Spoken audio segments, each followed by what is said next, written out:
So, this hopefully gonna get you a little bit motivated, or it's gonna give you a little bit of motivation, because you might know it, people telling you, okay, you can't be doing this, it will never be successful, you will never be successful, all those people that are pretty negative. And, well, it somehow has something to do with that. It somehow has something to do with a person that is really successful right now. And it seems also to be the case that nobody actually believed in him just before, or just in a really prior to him being really successful. But more after the intro, as every singular fucking day. Yeah. And with that being said, hello, welcome back to the next episode of the Self-Development with Tactics fucking podcast. I'm really pumped, and as you can see, I'm a cheap motherfucker, because I'm actually having some cloth over my microphone, but I've actually tested it, because I've already had it yesterday, and I thought like, well, does that actually make some difference, or if it is, or is it even just making everything worse? This could have also been the case, but it actually seems to be the case that it's just doing a really, really good job, a really good job at, reducing all the air sounds that you're having when you're just not having some sort of a pop filter or something. And it really reduces it by just a decent amount. Like, it really does something. It really is amazing. And I do hope that by doing this, even though just it looks so fucking stupid, it just really looks so stupid. But I do just hope that it is going to make the quality of the audio for especially the podcast listeners a little bit better. Just because I'm thinking and talking about the podcast, this exact episode, that you're viewing just as a YouTube video is also available as a podcast, which means that you can listen to it, which means then you can just consume it by listening to it, which is way more efficient than watching a 30-minute episode. At least in my point of view, or a 30-minute video, because you can do something simultaneously to that. You could be just tidying up your room, you could be cooking, you could be walking your dog, you could be so many things. And also, if you're just on a mobile device right now, it just is definitely mobile data efficient. Like, I don't know, the podcast is something like 60 megabytes or something, and the video is like 3 gigabyte. Even though YouTube reduces these amounts quite a bit, as I remember correctly, but it still is going to be like 400 or 300 or 200 megabytes, or at least I think double the amount of MB there. But yeah, I'm going to show you the article right now, right now. I'm so pumped, I'm really always looking for recording the episode, because it is just amazing that I'm able to do that, and that I'm also just seeing some results right now, at this point in time. I'm really looking forward to, in a year, or maybe even a little bit more, in 2 years or something, I hope that I'm gonna still keep doing this, but I think up to this point I do just have to change up something. Maybe I'm just gonna do just some other shit, and I might even be doing something different today as well. But I'm not quite sure. I'm thinking about it. But yeah, as you can see, we're talking about Mark Cuban. And we have been talking about Mark Cuban yesterday or the day before as well, because he's a pretty interesting personality, and he's a pretty interesting dude with quite great tips, great tips on just being wealthy and getting wealthy. I've actually seen a good video that was actually really correlated to something that I went through. I think today is Sunday. I think it must have been Friday or something, but I'm not quite sure. I really am not quite sure. But he gave us some tips about how you could actually survive a recession. In the end, it is also just a pretty great trick to get healthy and wealthy. But more wealthy than healthy, and. And it's pretty nice. It is actually pretty nice to get tips from such a successful and rich dude, because his net worth must be just 5 billion or something, nearly 6 billion, just really a lot. Like, compared to Jeff Bezos, it's quite nothing. Yeah, but still, it really is a lot. Compared to just the majority of the people on the planet, it really is a lot. But by the way, this article is by Kathleen Elkins, and she's actually a quite good contributor. You can see her quite often on this website, which is good. I like the articles. So, self-made billionaire and Shark Tank star Mark Cuban grew up in a working-class family in Pittsburgh, PA. His dad installed upholstery in cars, and his mom worked a variety of odd jobs. Nobody had high hopes for me, Cuban said in an interview on a 2016 Shark Tank episode, but I was a hustler. And this was actually the reason why I've picked this article. I've actually had quite a hard time today to find something to go through and to find something to talk about, because on some days there's just actually like just 5-10 different articles that I would like to go through, and on some days like today it's really like, okay, I can't find anything, or at least I can't find anything that is somehow speaking to me, that is somehow saying like, wow, yeah, just come on and then read me. And do this right now. And it's really not the case sometimes. Sometimes it is, which is really good then, because I do not then have a hard time, obviously, to find something to go through. But this was actually the sentence that got me to going through this episode, or to going through this article, because, yeah, you can see that even such an incredibly successful person like Mark Cuban was just doubted, to be honest, not... Like, as he said, I'm going to repeat it, nobody had high hopes for me, Cuban said in 2016, and it is just not such a long time ago. Like, it is 3 years ago. It is really not such a long time since then. And I don't know, it just shows that even if you're just a really successful people or a successful person, and in general, those successful person, they also got doubted. People also doubted that they are going to be successful, that they are going to just get to something. And it might just show you that you should just keep doing whatever you're doing. You should just keep working on whatever you're working, because eventually it's going to work out, and eventually it's going to pop. It depends on what you're doing. If you're also just a social media personality or trying to be one, then someday it's going to be popping. Or someday you're going to get a lot of clicks on one video, which is going to just take everything off. Potentially it could be the case. Potentially it could be the case every single day. This is also, and might be also, one of the reasons, but subconsciously I'm not really thinking about it, but when I'm on the podcast actually, why I'm actually producing so many things and so many videos just during the week. Like, now I've actually stepped up my game. Like, I'm having one episode on Monday, one episode on Tuesday, 2 on Wednesday, 2 on Thursday, 2 on Friday, 2 on Saturday, and 2 on Sunday. At least just in a normal week. When I'm in Amsterdam, it's not going to be the case, I guess, because I would have to pre-produce all those episodes, which is quite a lot of work, which is really a lot of work, and a lot of work that I would have to do like today, the next week, and the next weekend. But I'm not quite sure. Maybe I'm even doing this, But I do just really want to show you that no matter where you are, just keep working on what you actually like to do, and really focus on something that you like to do and you're passionate about, and something that you would just do anyway, I think this is just, I do not necessarily want to say that it is a must, that you have to do that, but I think it will make your life way easier in the end. Way, way, way easier. So when the entrepreneur made 6 figures for the first time, it was a big deal. I remember telling my dad, I made 100,000 in a year, and he cried, Cuban said. The Dan Patrick Show this week. He did upholstery on cars, and I don't think he ever made more than 40,000 in a year. Cuban would go on to make much more. Micro Solutions, the first company he started, grew to over 30 million in revenue and was sold to CompuServe for 6 million in 1990, making Cuban a millionaire at 32. A few years later, he co-founded a company called AudioNet, which became Broadcast.com in 1999. It was acquired by Yahoo for 5.7 billion, and Cuban became a billionaire at 40. Fuck, that's good. And there's actually just a Twitter post for all the podcast listeners, which is all about this Twitter post. A Twitter post that is about a Twitter post, yeah, of course. But no, it is not about a Twitter post, but it is about the Dan Patrick Show that Cuban was on. And Mark Cuban on Twitter is actually at mcuban. So mcuban, everything together, no point, no underscore, no nothing. If you want to follow him on Twitter, or if you want to tweet him something, because eventually he's maybe even, no, I'm not willing to be there.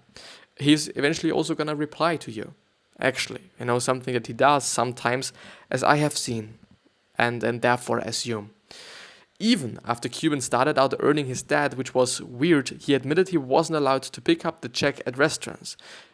He was dad, and so if we went out to dinner, he was pulling out the credit card no matter what. Cuban told Patrick the minute I said dad, he just looked at me with a death stare, like, don't even think that you're that you're going to pay for dinner. While he wasn't always allowed to pay his dad's tab, Cuban did bankroll a few trips, and that's the best thing he ever bought him. Cuban said, I told him he could go anywhere he wanted to go in the world. He loved to travel, so he just got to go anywhere he wanted. He went on cruises everywhere. He was Mr. Cruise, and there would always be 20 stories I would hear from people or get emails from random people who made friends with my dad. Cuban's dad, who died last year at 92. It's amazing. Continued working, so it's not amazing that he died, but it's amazing that he got 92. Continued working on his auto upholstery shop through his 70s. It wasn't until Cuban bought the Dallas Mavericks in 2000 that he was finally able to convince his dad to stop working. I couldn't get him to retire, Cuban recalled. Buying the NBA team, though, was the impetus for him to retire and come down to Dallas and live and hang out and go to Mavs games. It was really special, and I really assume so. It must just really feel special if you're able to get your parents to not working anymore. That you get your parents to retirement. And I'm just thinking whether he had to do it, whether he had to actually work till his 70s or actually through his 70s, or if it was just something that he wanted to do, because I don't know, just the thing is, I'm actually thinking about my pension right now and me retiring and whatever. And I gotta have to say that I'm such a person that is liking to do things. I really don't like sitting around all day long. I really don't like just reading books all day long. I just really don't like doing nothing, basically, or nothing that I find or I kind of believe is something. Of course, for some people, writing a book and or actually reading a book is totally work. But for me, I don't know, it is not. And I do not think that it would actually fulfill me as a person, as just as myself something. So I do think that I would just work on something that I'm passionate about, and I'm really hoping that I'm going to just make the decision that I'm going to work on something that I really like to do until I actually die. This is actually something that I'm hoping for, because now I'm doing it, but I don't know what it is going to be like when I'm having a corporate job, because I assume that it is going to be the case. I'm going to just finish school next year, so quite in a year, I'm going to finish school, and maybe even less. It's even less than a year. Yeah, it's even less than a year. And I don't know, I think that I'm just going to get a corporate job while doing the podcast. I really hope that I'm going to just keep doing the podcast and keep doing whatever I'm doing then. I really hope that, but I still assume, why wouldn't I? Really, why wouldn't I? Until there's actually some severe reason to not do that, I think I would just keep doing this, until the thing is, I guess that I would actually work on it until it actually gets to something. I guess I would never ever kind of not do that. I think I would never actually think about just stopping to do that unless it is actually hurting myself, or unless it is actually just getting to something that I do not want, which means, okay, the result of the podcast, or the podcast resulting something, or the YouTube videos resulting in something that I really don't like, then it is actually a pretty good reason to stop what I'm doing and to do something else, or to change up certain things. But I really hope that I'm not going to stop until I got to something, because I don't know, I couldn't just imagine it. I really couldn't. I really could not imagine that, especially just because it's fun. Fuck yeah. It is just really a lot of fun. And I just, imagining this doing as a job, sitting here talking about some things that I'm passionate about, maybe just stepping up the quality and whatnot, it's just amazing. Isn't it? It is just amazing. It really is. Even though, I don't know, it could also be the case that whether I'm successful or not, I'm still going to have a corporate job besides doing this, just because, I guess. Maybe just because I do not want my life to be that easy, which is something that I've been thinking about quite often the past few days, I guess, weeks, months or something. I kind of really subconsciously try to make my life as hard as I possibly can, even though it might not even be the kind of most intellectual and most smart thing to do, but I'm still somehow doing it. And I don't know why. I really don't know why. But let's actually see if we can find another article that we could go through. What to know about Alexandria? Is this something that I should know? Or something that is interesting? What to know about Alexandria? Okay, it is about a person. I didn't know that. I didn't know that there is a person called Alexandria. No, I'm just joking. I am just joking. Now I'm actually having the problem of just choosing something that I somehow think could be pretty good. Let's actually talk about this, because I kind of feel like it is something important, and it is something that I've seen and I thought about, like, should I actually go through it or should I just skip it and do something else? But it is about passwords. These 9 biggest password mistakes will get you in trouble, warns fraud expert and ex-con artist. I do think I'm just going to go through this list, I guess, and I hope that, yeah, there is a list. I'm going to just, maybe I'm even only going to read the headlines. We would still have 15 minutes left, which would actually be enough, I guess. But yeah, let's actually see. The first one is changing them too often. What? Frequent password changes are counterproductive, as people tend to swap out one password for another frequently used one. Yeah, that is actually the case. Changed passwords may also be forgotten, and they can be stolen just as easily as passwords that are changed infrequently. Yeah. What should I say? Makes sense, to be honest. The second point, making them too complex. Keep your passwords simple, but be smart about it. Studies that look at arbitrary password complexity requirements, for example, ones that call for symbols and uppercase and lowercase letters, repeatedly find that these kinds of restrictions result in less secure passwords. The thing is, I don't know how those password cracking software is working. I do just only know a little bit, and I do assume that it is just trying to find the correct combination of things, and I don't know how it is working. I don't know if it is actually just going from A to Z in the first place and then going through numbers and whatnot, and then through just what are they called? For symbols, just some special symbols like, I don't know, and percent and whatever there might be. I don't know how they are working, and this is the problem now, because if it would actually be the case that they are just at first going through A to Z, then it would actually not be a good thing to just have a password that is only consisting of letters, because then it would be just way faster than going through everything.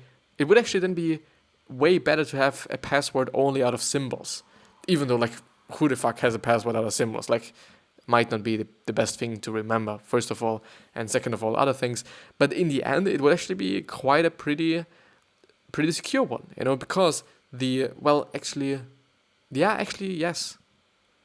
Even though, like, you could also just kind of calculate the ways of, or calculate the combinations of different combinations, or calculate the different combinations. Yeah, this is what I want to say.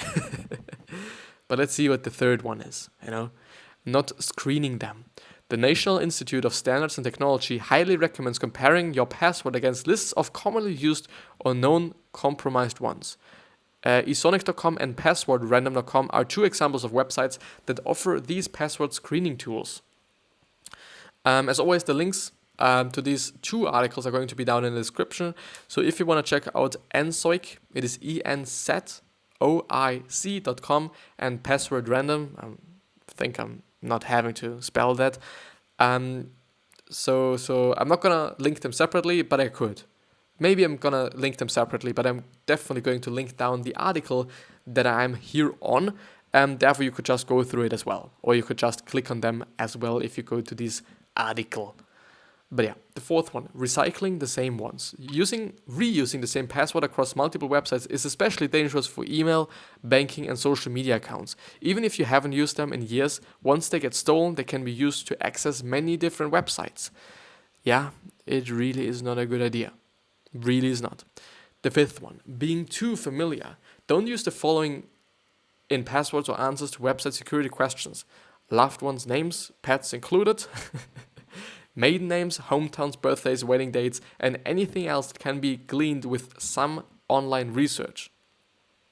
Remembering them on a device. Never use the save or remember me options on a public computer. The next user could easily access your account. Yeah. The seventh one, using common easily hacked characters. Stay away from these, especially 1, 2, 3, 4, 5, 6. QWERTY or password. Many hackers set on stealing your information still use the guessing strategy as a point of entry.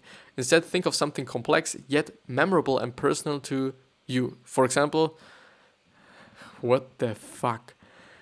I'm just trying, I'm trying to read this right now because I really 70-year son still loving life. 70 years.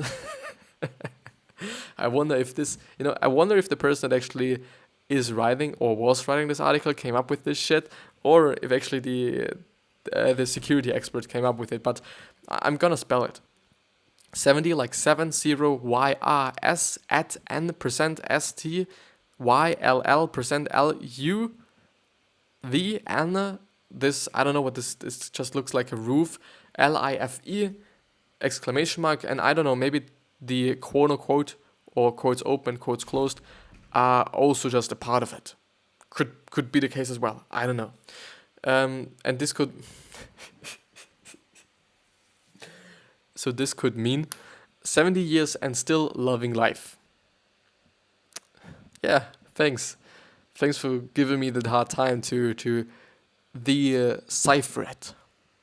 Yeah. 8. Not password protecting your mobile device. Believe it or not, 52% of people are guilty of this. When setting your device password, it is smart to avoid common choices like 1234 000 2580 or top to bottom sequence or 5683, which spells love. How the fuck that is this spelling love? Is this?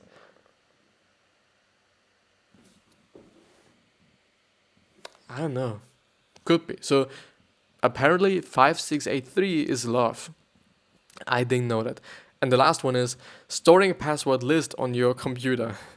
A password cheat sheet is fine as long as it is not stored on your computer or smartphone. If you do that and your device is infected with malware, you're doomed. Yeah, you're really fucked then.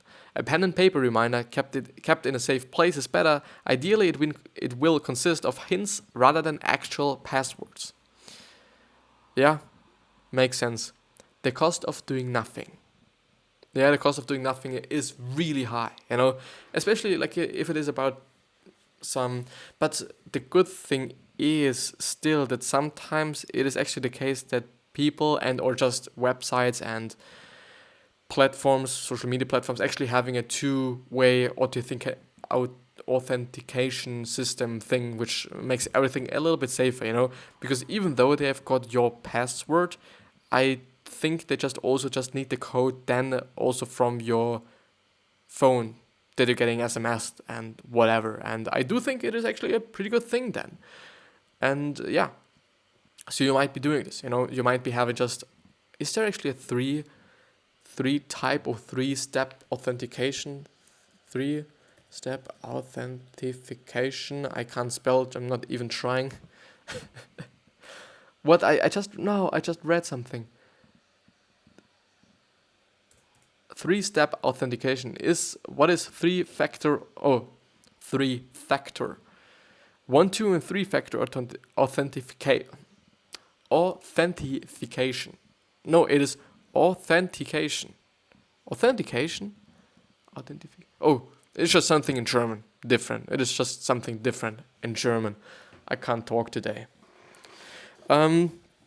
Should we actually go through another core question, or should I just stop the episode? I guess I'm just gonna stop the episode there, because I'm not willing to have such long ones, because I assume people do not have, such a lot of leisure time and whatnot. Therefore, thank you very much for listening and or watching, and please subscribe to the podcast, and also please subscribe to the YouTube video. It would really mean a lot to me. It would really, really, really mean a lot to me, because the amount of effort that I'm putting into what I'm doing here could just definitely be higher, but it is just definitely some time that I'm putting into it. But yeah, so it would really mean the world for me, or to me, but only if you really like what I'm doing. But it just doesn't make any sense, because it then gets spammed with a lot of videos and whatnot, and it is just not nice for you. And yeah, so all the links for everything that would be or could be necessary for you to check out is down in the description. Also the links to my social media pages. And yeah, also think about the podcast. So maybe you're also gonna just subscribe to the podcast if you are just listening to the podcast. But yeah, I wish you the best health, of happiness, and also success. And I also hope that you're going to remind yourself on how you're going to be remembered, which basically means your legacy, which basically means being nice and then also being remembered as a nice person. In theory, it just really is a good idea. Practically, it is also a good idea, but the thing is that there's still going to be somebody, somebody on this fucked up planet that is still going to hate you. Even though you're just so generous, even though you're just so nice, it is just going to be the case, I guess. Unfortunately, really unfortunately, but it is what it is. And 3 other questions that I hope that you're going to ask yourself are: why are you here? What are you trying to change? And what is bothering you the most? And those 3 questions are hopefully going to just show you your purpose and show you just maybe also a business idea, because especially the last one, so what is bothering you the most, often led to a business idea for some people, just because everyone has something that is bothering them or just pissing them off. Everybody has something like that, I believe. But yeah, I'll see you the next time, hopefully. I really do hope. And have a nice day. Be happy. Do something that is making you happy. And I'm gonna see you the next time. Bye.